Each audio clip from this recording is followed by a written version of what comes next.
4 U.S. citizens killed in another open shooting. The Federal Ministry to collaborate on food production and LAWAS to have its own deep water port. Those are the headlines for tonight. Good evening, ladies and gentlemen. I'm Muhammad Yusuf and this is TVS Nightline.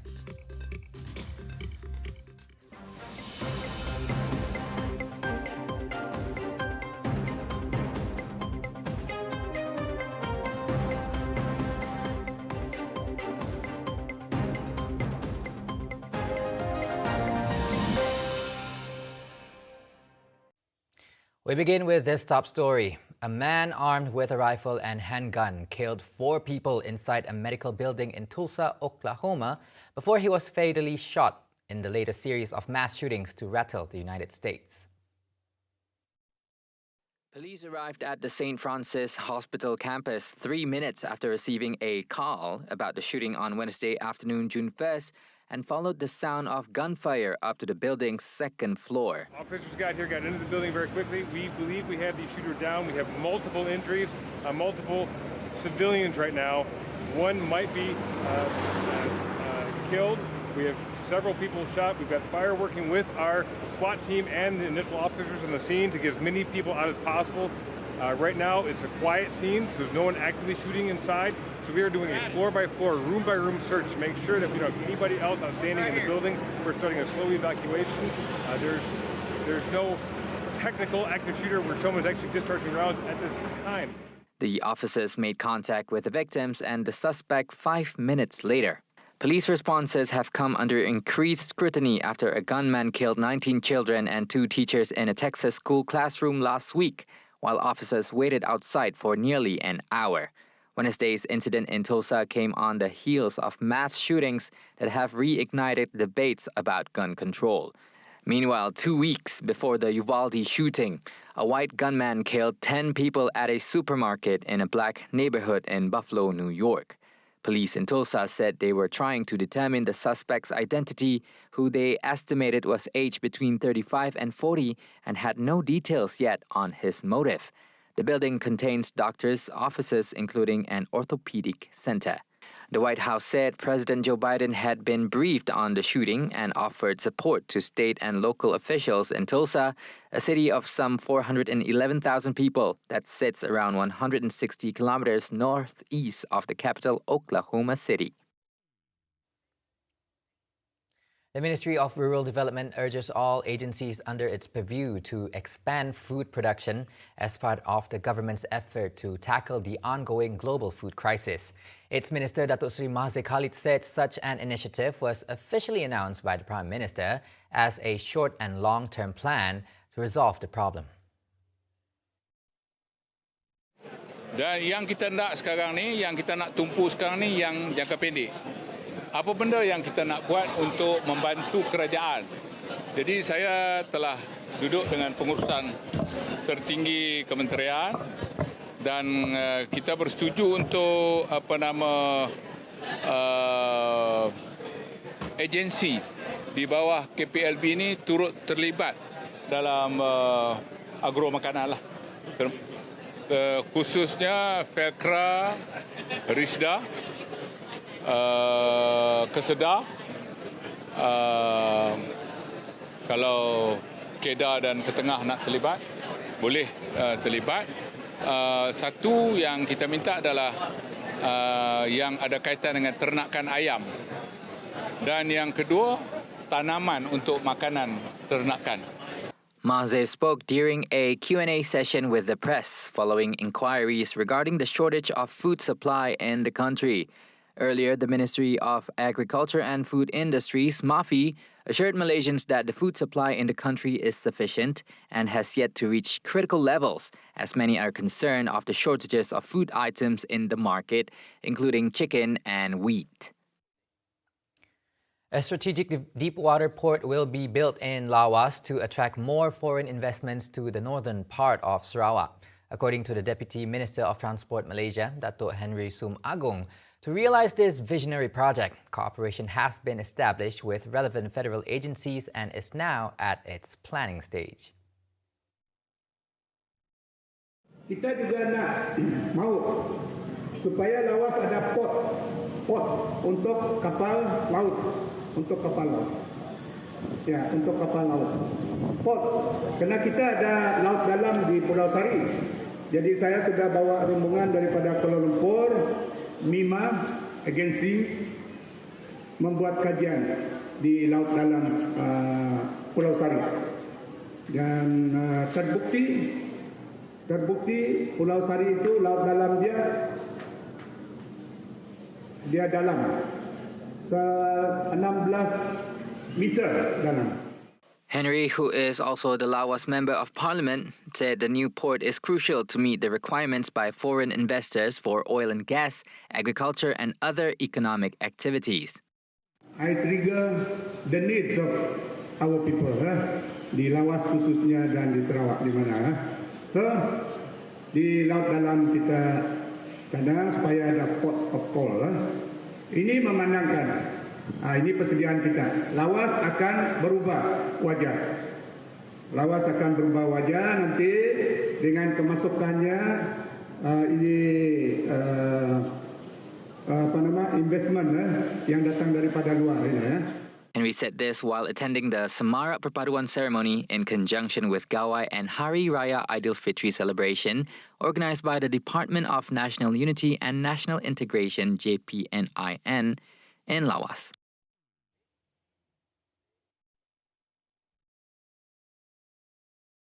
Two issues regarding a bill prohibiting members of parliament from switching parties have been raised by the cabinet during the cabinet meeting yesterday. Minister in the Prime Minister's Department for Law and Parliament, Datuk Sri Dr. Wan Junaidi Tuanku Jaafar said Attorney General Tan Sri Idrus Harun had given an explanation to the Cabinet regarding the constitutional amendment and there is no objection to the draft proposed by the Parliamentary Special Select Committee. However, in a statement, he said the Cabinet wants two issues to be detailed and refined by the Parliamentary Special Select Committee without disclosing the details of the matters raised. Overall, the Cabinet has taken note of the bill, Wan Junaidi said, adding that the questions raised will be brought to the Parliamentary Special Select Committee on June 7th to be scrutinized before the bill is finalized. It was previously reported that the bill is expected to be tabled as early as mid-July when the second meeting of the fifth session of the 14th Parliament begins on July 18. Meanwhile, police in Cebu are currently on a manhunt for two suspects who allegedly are involved in two cheating cases. The two wanted men are Ling Neng Tung from Sarike and Mukah-born Edward Entry. According to a statement by Cebu Police Chief ACP Zulkifli Suhaili, a complaint was received on March 23rd by a teacher who reported that he had been cheated by Ling to invest a total of 55,000 ringgit for a dry food business. Ling promised lucrative returns, but the victim claimed that he has never had anything in return. The 46-year-old suspect is believed to be involved in another scam where he purchased batteries and truck tire tubes worth 115,000 ringgit using a check with a closed account. Meanwhile, Edward, the second suspect, was reported to the police by a supervisor of a petrol station when he did not pay for the fuel after pumping it into a vehicle. The petrol company suffered major losses, totaling up to 24,711 ringgit and 66 cents. The 36-year-old suspect has made 13 refuelings between May 16th to May 25th. Both suspects will be investigated under Section 420 of the Penal Code. Members of the public who are in the know of the two suspects' location are welcome to submit any information to the head of the Commercial Crime Investigation Division ACP Loganthiran Subraniam, Investigating Officer Sergeant Philip Lune, or Investigating Inspector Amira Atikah Jamaluddin via the number shown on screen. The two children from Rumah Panjang Ikaw Nangga Sungai Semawang in Kapit, who were reported to have been swept away by the current while bathing in a river with other family members on May 31st, were found drowned today. A spokesman at the Sarawak Fire and Rescue Department's Operations Center said the bodies of 9-year-old Damien Dashley Sedan Donny and Chelsea Charity Derry Ricky, 10, were found in Batang Rajang by family members. He said the Kapit Fire and Rescue Station was informed on the discovery of the bodies by the police at 7:30 a.m. today. Coming up right after the break, Hajj pilgrims are entitled to free COVID-19 screening tests, and a robot goat may be the answer to solve Japan's aging society. Right here on TVS Nightline. Stay tuned.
Thank you for staying with us. Now, the government has agreed to extend the maximum retail price of standard chicken, super chicken and chicken eggs until June 30th.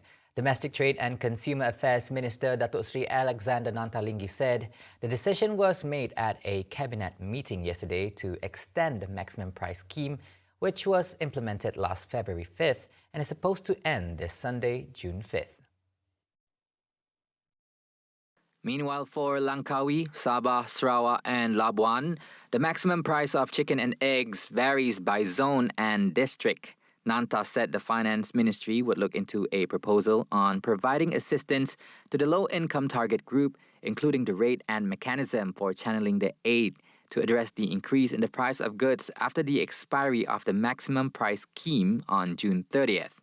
As such, enforcement officers from the ministry would continue to increase enforcement on a daily basis nationwide to ensure a stable supply of goods and prevent profiteering by traders. He called on the business community to always be ethical for consumers to use their purchasing power to buy according to their needs and to spend prudently. A total of 25 investigation papers on alleged mismanagement of COVID-19 involving various offences had been opened. Malaysian Anti-Corruption Commission MACC Chief Commissioner Tan Sri Azam Baki said the MACC would summon those involved to assist in the investigations and would also inform accordingly the developments of the cases. Setakat yang kita terima laporan daripada pelbagai pihak, kita membuka 25 kertas kesihatan. Jadi saya tak ada nak menyamakan mana-mana agensi, tapi ia berkaitan dengan pengurusan COVID semasa tempoh COVID berlaku dan sekarang. Jadi pelbagai isu kita siasat. Jadi kita tak naklah dah pergi menjaga sensitiviti banyak pihak. Jadi saya cuma nyatakan ia berkaitan dengan pengurusan COVID dan sedang kita siasat. Jadi apa-apa laporan kemudian kita akan maklumkan. Adding further, he said that there were various issues under investigation. For instance, the supply and demand of face masks during the pandemic was believed to be involved in corruption cases. Earlier in May, MACC had detected misappropriation of acquisitions related to COVID-19. The COVID-19 pandemic situation in Macau is reported to be under control, and standard operating procedures SOPs have been relaxed, with face masks no longer required in open areas. However, Malaysian pilgrims are still advised to continue donning face masks to reduce the risk of infection. Malaysian Hajj Consul Muhammad Saimi Matsom said the relaxations were implemented as the number of pilgrims is expected to increase. Ya, pada peringkat awal pun kita agak gusar juga sebab ada beberapa SOP yang terkait dengan COVID-19. Namun alhamdulillah pada ketika ini wabak COVID-19 ini agak terkawal dan beberapa SOP yang agak mengetatkan telah dilonggarkan, yang mana hanya sekarang ini jemaah haji hanya perlu memakai pelitup muka di tempat yang tertutup. Kalau berada di tempat yang terbuka, tidak diwajibkan. According to Muhammad Saimi, pilgrims will also be briefed on the TH Hujaj application to facilitate the distribution of important information, especially on accommodation, bus schedules, health, and pilgrimage guidance. He added that information will be channeled there, as well as the latest statements issued by the Saudi Arabian government. A total of 340 experienced Tabung Haji staff will be on duty during the Hajj season to accommodate 14,306 Malaysian pilgrims. The Saudi Arabian government has allowed a total of 1 million pilgrims under the age of 65 to perform the Hajj this year. Now, good news for Hajj pilgrims, as the COVID-19 RT-PCR tests conducted at Health Ministry's MOH facilities will be free of charge. Health Minister Khairi Jamaluddin in a statement today said pilgrims can contact the District Health Office or District Tabung Haji Office for more information, including the list of MOH facilities that provides the RT-PCR tests. However, Hajj pilgrims who chose to undergo the screening test at a private health facility would have to bear the cost themselves. A total of 14,306 Malaysian pilgrims will perform the Hajj this year. The Saudi Arabia government has stipulated that all pilgrims are required to have a negative result of the COVID-19 swab test within 72 hours prior to their arrival in the Holy Land. The ringgit continued to trend easier against the US dollar on Thursday, June 2nd, as sentiments weakened for the local note amid higher inflation reported in the country and lower oil prices. At 9 a.m., the local currency had declined versus the US dollar from Wednesday's close. An analyst said the US dollar had strengthened as it supports havens amid worries over the further acceleration of global inflation. The Department of Statistics Malaysia on Wednesday reported that the country's inflation rate increased by 2.5%, mainly driven by rising food and fuel prices in 2021. The increase was also higher compared to 0.7% during the pre-pandemic year of 2019. Meanwhile, there were reports that Saudi Arabia had indicated to its Western allies its readiness to raise oil production should Russia's output fall substantially under the agreement quota due to the weight of European Union sanctions. The ringgit improved against the Singapore dollar from Wednesday's close and increased vis-a-vis the Japanese yen. It also traded better versus the British pound and ticked up versus the euro. AirAsia will install an innovative aircraft software modification known as Descent Profile Optimizer on its A320ceo aircraft starting from this month in an effort to generate fuel savings and significantly reduce carbon dioxide emissions. The low-cost carrier said The enhancement to the Onboard Flight Management System (FMS) performance database allows the aircraft to optimize the descent phase of the flight, which subsequently minimizes the amount of time spent at an inefficient level off. These could reduce carbon dioxide emissions by over 221 tons per aircraft per year, representing a considerable contribution to more sustainable flight operations. The company said the initial installation on 17 aircraft would save 3,764 tons of carbon dioxide per year, or the equivalent of 62,700 urban trees planted. Meanwhile, as the travel industry begins to recover, it is important that the airline reviews its climate strategy and puts in place new mechanisms and processes that will help to minimize the environmental impact of flight operations. Besides that, AirAsia has implemented several other key efficiency initiatives to reduce fuel consumption and carbon emissions, such as one-engine taxi, idle reverse landing, and the required navigation performance authorization required approach.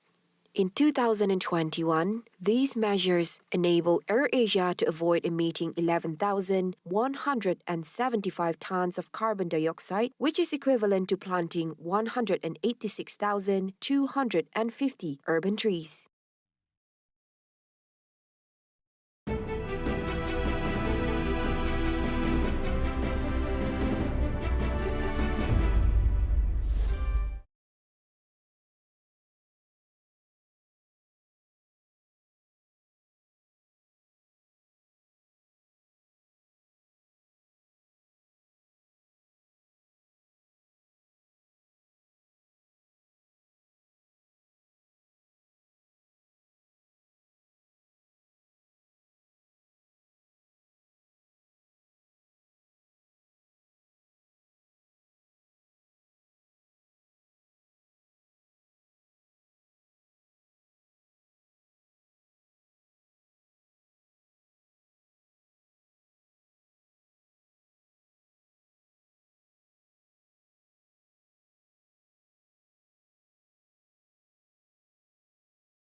Welcome back. Now on to the world affairs.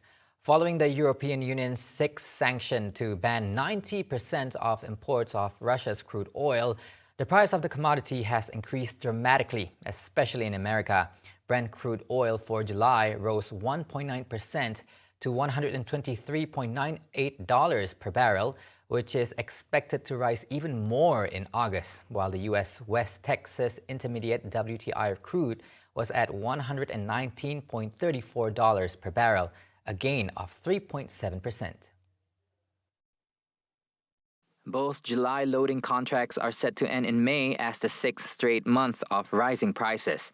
Oil prices will draw further support as Shanghai has announced an end to its 2 months lockdown, allowing its population to drive once again.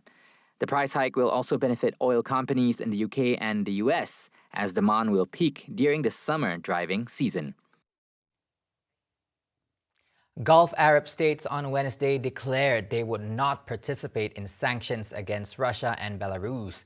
The matter was confirmed by Russian Foreign Minister Sergei Lavrov after a meeting with member states of the Cooperation Council for the Arab States of the Gulf (GCC) in Riyadh, Saudi Arabia. Sergei Lavrov, who arrived in Saudi Arabia on Tuesday, met with foreign ministers from the GCC states on Wednesday. Lavrov's visit is widely seen as an attempt to seek support from Gulf Arab states for Russia in the conflict with Ukraine. During the meeting, Gulf officials said that they would not take part in sanctions against Russia and Belarus. Saudi Foreign Minister Prince Faisal bin Farhan Al Saud noted during the talk that the Gulf states shared the same position on the Russia-Ukraine conflict and are very concerned about the impact of the conflict on world food security. Wrapping up the Nightline, Kawasaki Heavy Industries, Japan's multinational company which produces industrial machines and heavy equipment, has successfully developed a robot goat, believed to be the answer for the country's future labor shortage. This is mainly due to the country's aging society. Dubbed as Bex after a wild goat species ibex, the robot is capable of carrying loads of up to 100 kilograms. 高齢化社会の中で、高齢者が重い荷物を持って、移動するというものを助けようということで、例えば農業あるいは林業といった形で、物を搬送する時の助けになるんではないかなというふうな形で開発をしている。Kawasaki is a famed motorcycle company and has been producing robots since 2017, usually in humanoid form. The decision to make a four-legged prototype robot was mainly to resolve a balancing problem with its previous two-legged robots. Bex can now perform tasks in agricultural settings with its sophisticated quadruple limbs. 4本足で歩きますので、障害物を乗り越えたり、平らではない道も歩けるという形ですね。で、さらに非常に平らな道で、速い速度で移動する場合は、車輪モードがありまして、4本の足を畳んで車輪を出して、車輪で走るという、そういったような構造になっています。The robot is battery powered and can move autonomously or by remote control. Kawasaki Heavy Industries Limited, which is now worth $15.5 billion US, will continue to test Bex this year and hopes to commercialize the robot by 2023. Have you ever wondered how Milano costumes are made with such intricate design, and how does one transition from studying in the science field to designing unique garments symbolizing the pride of Sarawak? Tomorrow at 7:30 a.m. on Sejahtera Asia, join Gus and Juzak as they get insights from guest Leona Stephen, a scientist turned fashion designer, right here on TVS Astro Channel 122 and My Freeview. See the world closer with TVS as we bring you the latest news updates both locally and internationally, just a click away by heading onto our website at www.tvstv.my or follow us on our social media platforms. And that's all the time we have for TVS Nightline. I'm Muhammad Yusuf. Once again, happy Gawai, Gayu Guru Gurai Nyamai. Thank you for watching.